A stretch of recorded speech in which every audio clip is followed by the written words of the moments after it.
Hello and welcome to Whoever You Thought You Were, You're a Jew, the TV show that teaches the ignored truths of history. We also teach this concept over here, and we try to get away from this one, the golden calf. Today's show is called Race, and I can't think of a subject where the expression the ignored truths of history is more apt than this one.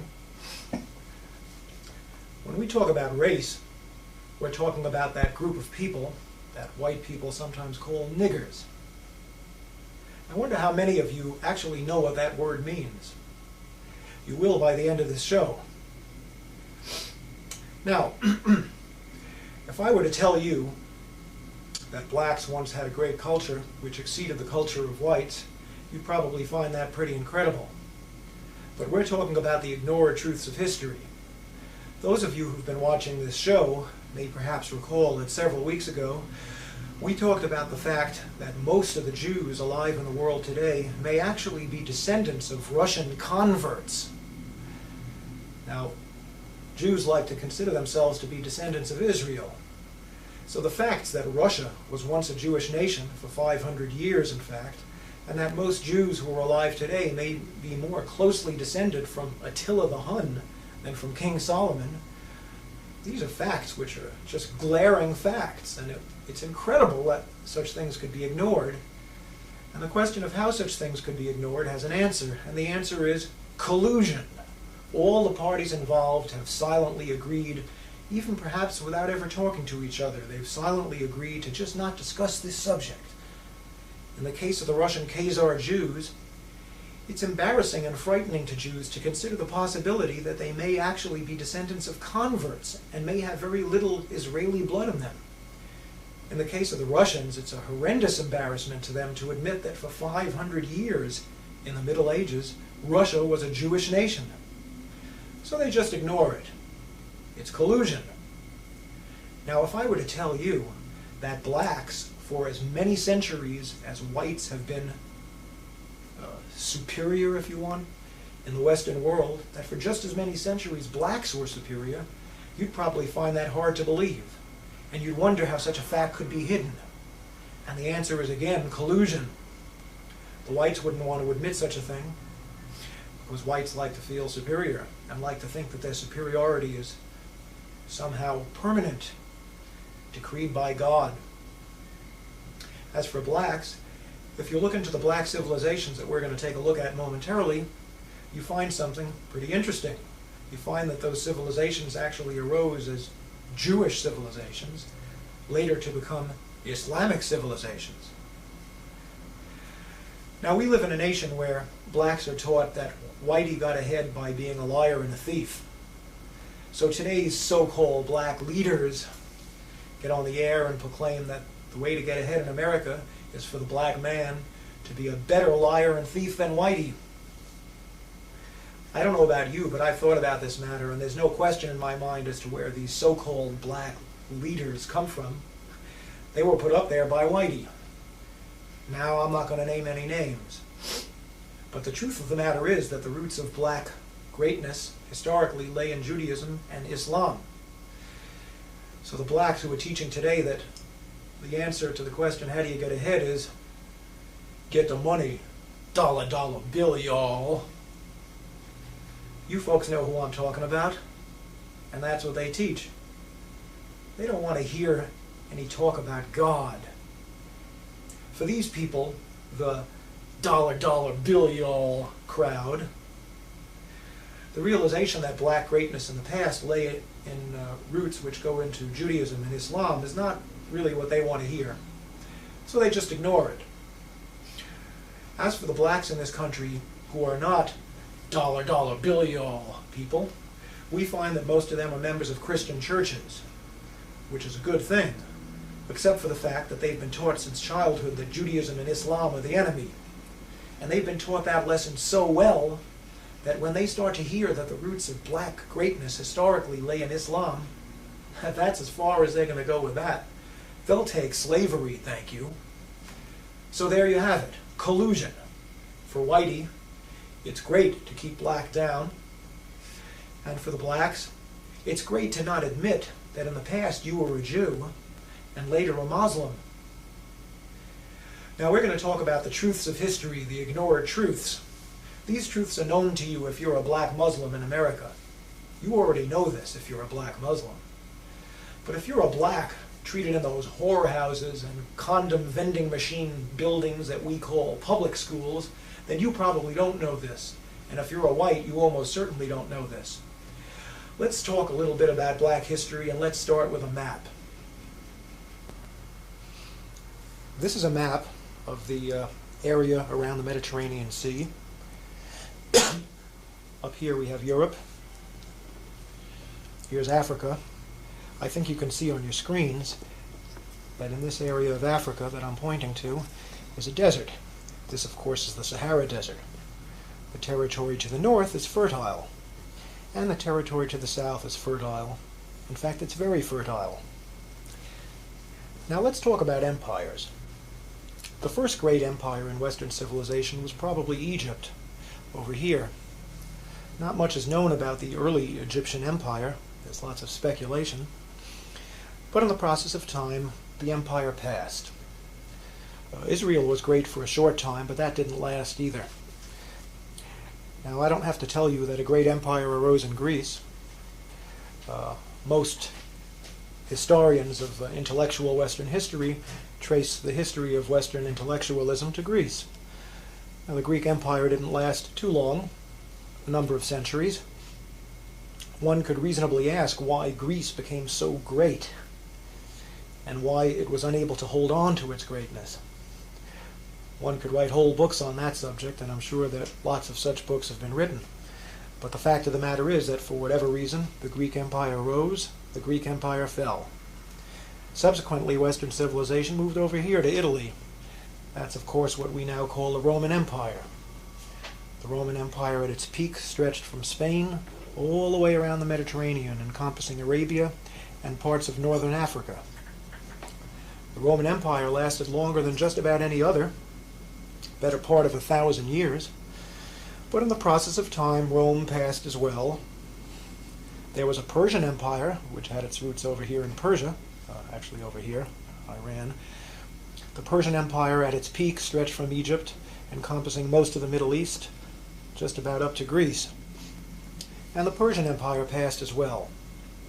The end of the Persian Empire came, I guess around the year 640 or so, when the armies of Muhammad began to conquer the Middle East, a process which was completed with lightning rapidity.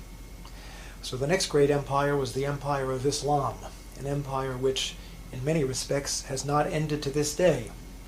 It arose in Saudi Arabia, immediately conquered the entire Middle East, conquered Persia.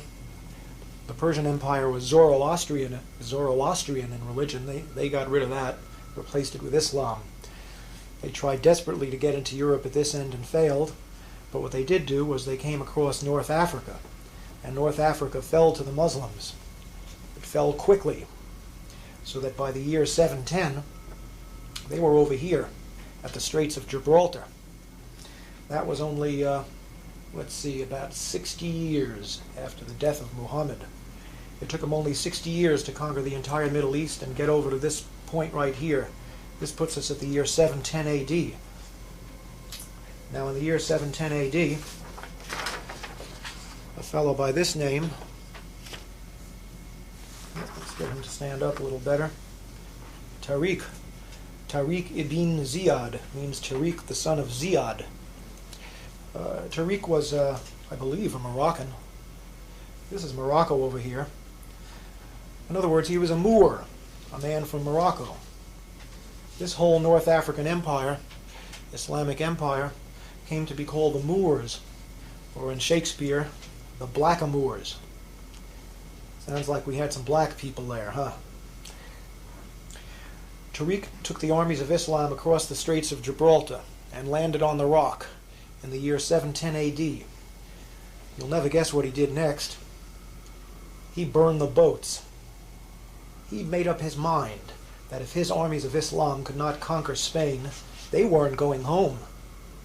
So he burned the damn boats, and that left them facing one way, which was straight forward.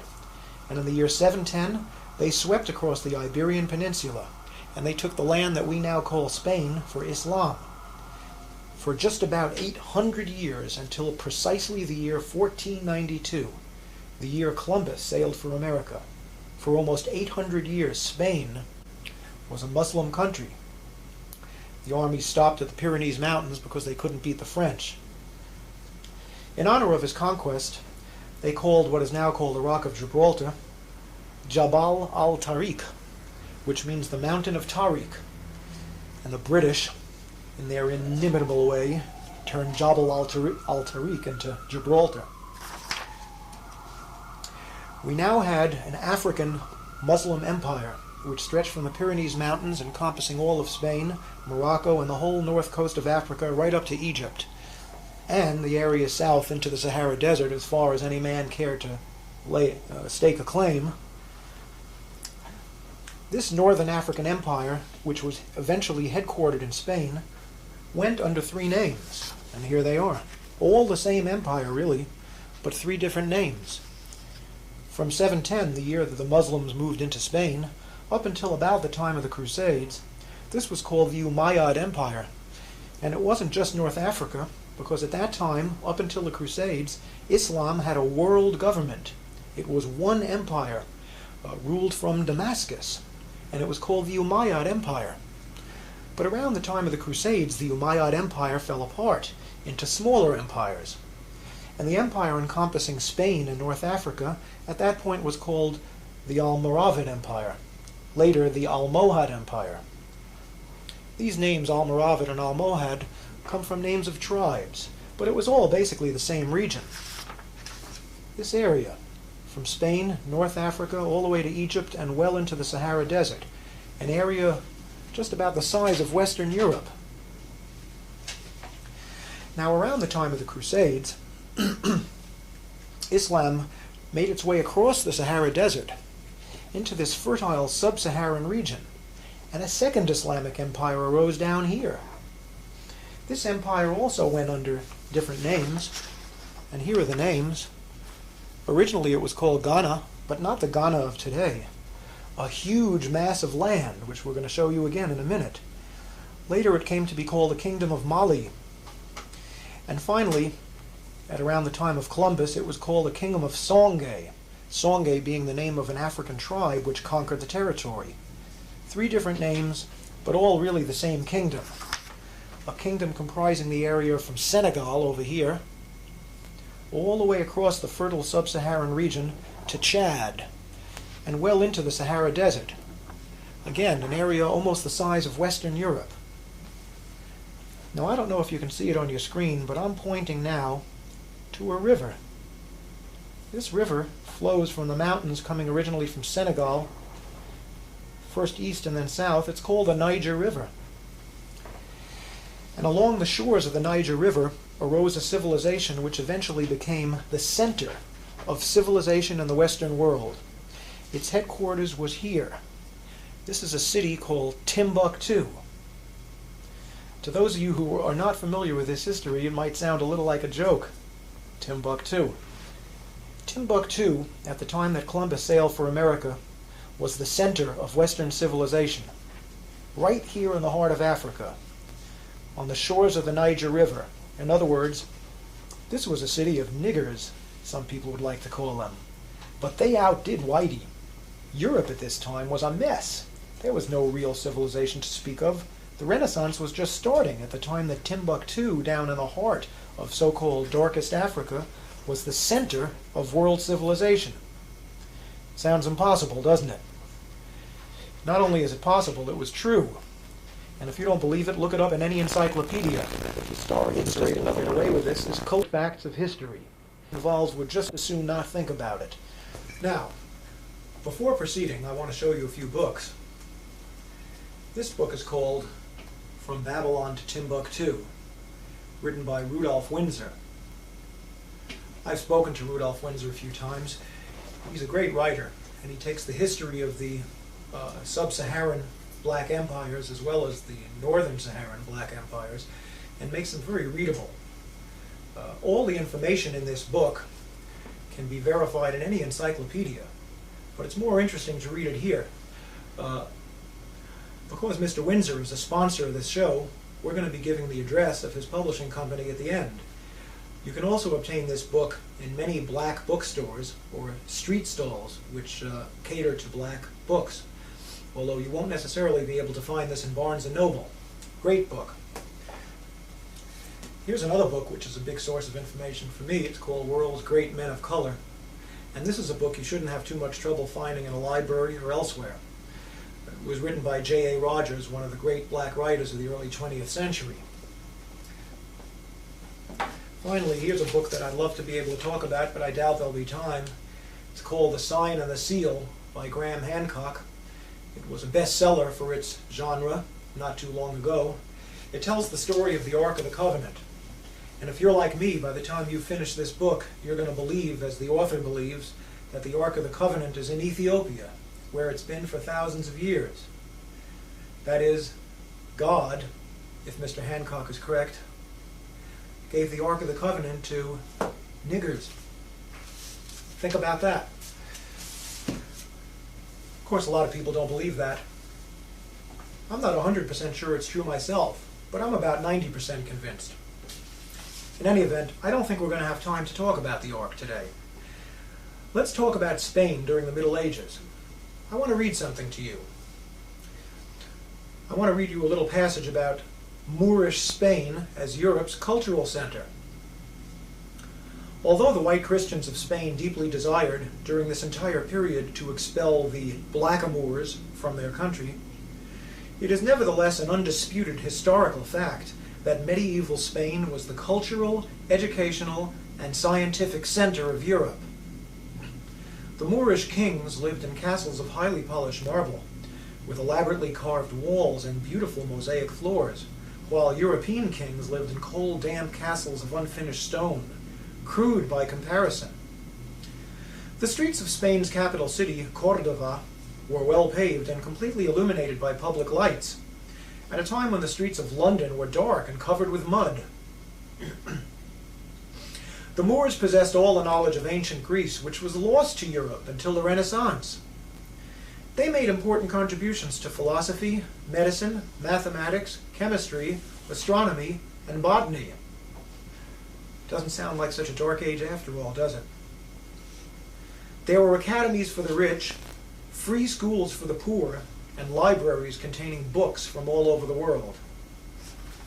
The Jews of medieval Spain got along famously with the Muslims, and for them the sojourn in that nation is remembered as being the second most glorious period in their history, exceeded only by the glory of the reigns of David and Solomon in ancient Israel.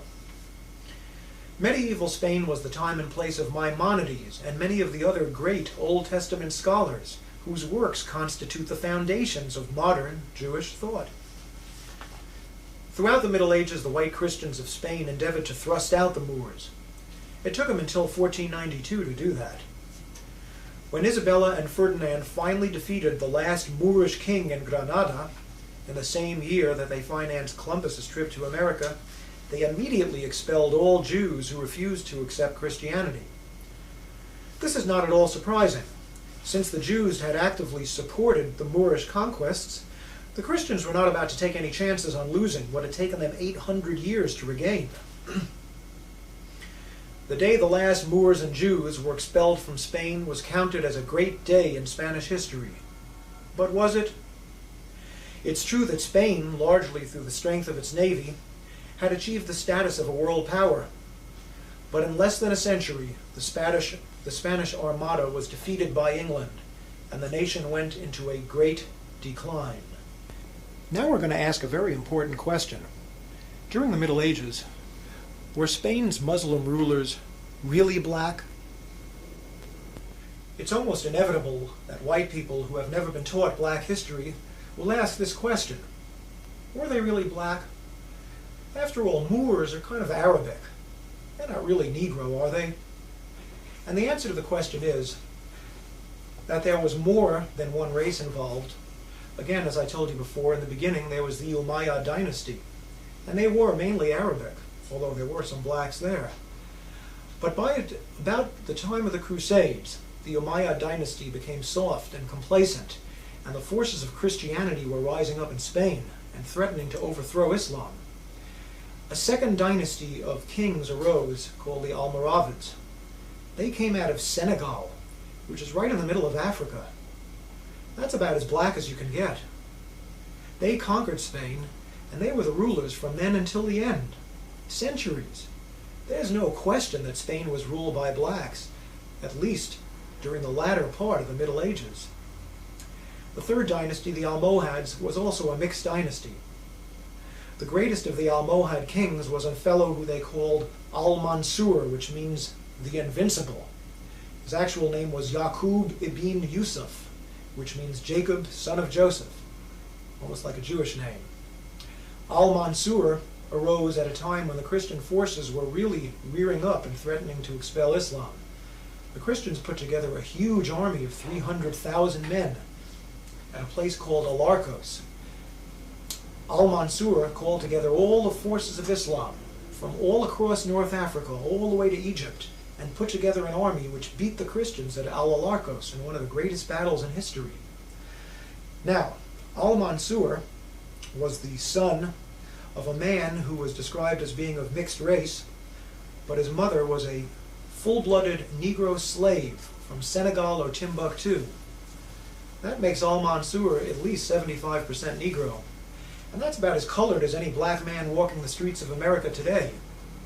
So the answer to the question is yes, Spain was ruled by blacks during the period when it was indisputably the cultural, scientific, and educational center of Europe, believe it or not.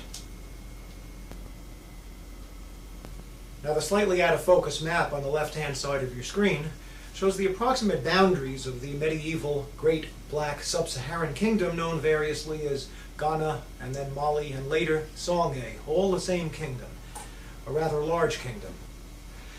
The yellow color shows the modern nation of Mali, which is of course much smaller, and right in the midst of it is a large black arrow showing the location of Timbuktu, the greatest city of that nation. I'd like to read you something about Timbuktu. This kingdom was originally called the Kingdom of Ghana. From about 300 AD up to the time of the Crusades, Ghana was a Jewish nation. This has been documented by the writings of one Eldad the Danite, whose works constitute the main historical source of information for this time or place. So this was a Jewish kingdom. Did you know that there were Jewish kingdoms in Africa? After North Africa was converted to Islam, an immensely lucrative trade developed between Ghana and the Islamic states to the north. In other words, the empire that was centered in Spain, which we talked about. At first the Ghanans traded gold, then iron, which was used to make weapons. Eventually they traded grain, which proved to be the most lucrative of all. Shortly after the year 1000 AD, the kings of Ghana converted to Islam. Subsequently, the city of Timbuktu became the center of trade for the entire world, not just Africa. At that time in history, movement of goods across Europe from land was out of the question, because Europe was a collection of warring barbarian states. So all goods from the east, and that means all goods period, because there weren't nothing being made in the west at that time, all goods from the east were brought to Egypt, where they were loaded onto caravans. The caravan routes all converged at Timbuktu, which, by the 15th century, had become one of the wealthiest cities in the world. From Timbuktu, the goods were transported 1,000 miles to the Atlantic coast, from where they were loaded onto ships bound for Europe. In the 14th century, the University of Sankore was founded at Timbuktu, and this city began to become one of the world's leading centers of academic learning.